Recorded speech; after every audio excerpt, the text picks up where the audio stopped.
Hello everyone. One of the first books that I'm going to read is Frankenstein by Mary Shelley. It's a wonderful read and I hope you enjoy it. Letter 1. To Mrs. Saville, England, St. Petersburg, December 11th, 1700 something. You will rejoice to hear that no disaster has accompanied the commencement of an enterprise which you have regarded with such evil forebodings. I arrived here yesterday, and my first task is to assure my dear sister of my welfare and increasing confidence in the success of my undertaking. I am already far north of England, and as I walk in the streets of Petersburg, I feel a cold northern breeze play upon my cheeks, which braces my nerves and fills me with delight. Do you understand this feeling? This breeze, which has traveled from the regions towards which I am advancing, gives me a foretaste of those icy climes. Inspirited by this wind of promise, my daydreams become more fervent and vivid. I try in vain to be persuaded that the pole is the seat of frost and desolation.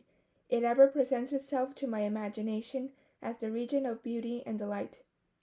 There, Margaret, the sun is forever visible, its broad disk just skirting the horizon and diffusing a perpetual splendor. Therefore, with your leave, my sister, I will put some trust in proceeding navigators. Their snow and frost are banished. In sailing over a calm sea, we may be wafted to a land surpassing in wonders and in beauty. Every region hitherto discovered on the habitable globe, its productions and features may be without example, as the phenomena of the heavenly bodies undoubtedly are in those undiscovered solitudes. What may not be expected in a country of eternal light? I may there discover the wondrous power which attracts the needle, and may regulate 1,000 celestial observations that require only this voyage to render their seeming eccentricities consistent forever. I shall satiate my ardent curiosity with the sight of a part of the world never before visited, and may tread a land never before imprinted by the foot of a man. These are my enticements, and they are sufficient to conquer all fear of danger or death, and to induce me to commence this laborious voyage with the joy a child feels when he embarks in a little boat, with his holiday mates, on an expedition of discovery upon his native river.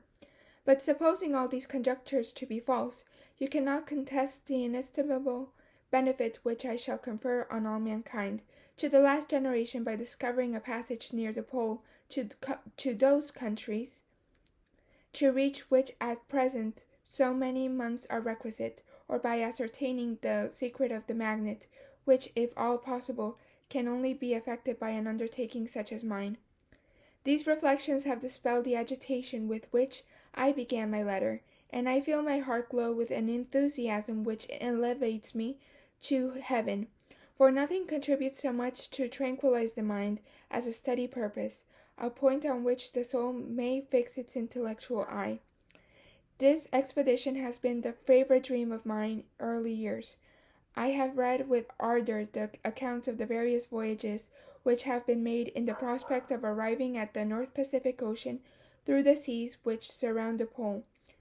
You may remember that a history of all the voyages made for purposes of discovery composed the whole of our good Uncle Thomas's library. My education was neglected, yet I was passionately fond of reading. These volumes were my study day and night, and my familiarity with them increased that regret which I had felt as a child on learning that my father's dying injunction had forbidden my uncle to allow me to embark in a seafaring life. These visions faded when I perused for the first time those poets whose effusions entranced my soul and lifted it to heaven. I also became a poet, and for 1 year lived in a paradise of my own creation. I imagined that I also might obtain a niche in the temple where the names of Homer and Shakespeare are consecrated. You are well acquainted with my failure, and how heavily I bore the disappointment, but just at that time I inherited the fortune of my cousin, and my thoughts were turned into the channel of their earlier bent. 6 years have passed since I resolved on my present undertaking. I can, even now, Remember the hour from which I dedicated myself to this great enterprise. I commenced by inuring my body to hardship. I accompanied the whale fishers on several expeditions to the North Sea. I voluntarily endured cold, famine, thirst, and want of sleep. I often worked harder than the common sailors during the day, and devoted my nights to the study of mathematics, the theory of medicine, and those branches of physical science from which a naval adventurer might derive the greatest practical advantage. Twice I actually hired myself as an undermate in a Greenland whaler, and acquitted myself to admiration. I must own I felt a little proud when my captain offered me the second dignity in the vessel, and entreated me to remain with the greatest earnestness, so valuable did he consider my services. And now, my dear Margaret, do I not deserve to accomplish some great purpose? My life might have been passed in ease and luxury, but I preferred glory to every enticement that wealth placed in my path. Oh, that some encouraging voice would answer in the affirmative!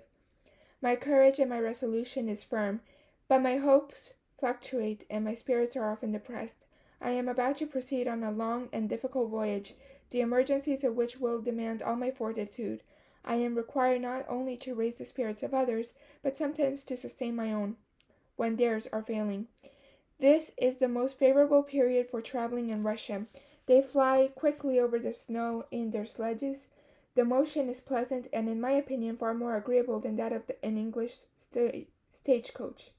The cold is not excessive if you are wrapped in furs, a dress which I have already adopted, for there is a great difference between walking the deck and remaining seated motionless for hours, when no exercise prevents the blood from actually freezing in your veins.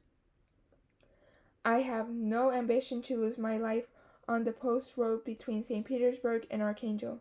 I shall depart for the latter town in a fortnight or 3 weeks, and my intention is to hire a ship there, which can easily be done by paying the insurance for the owner, and to engage as many sailors as I think necessary among those who are accustomed to whale fishing.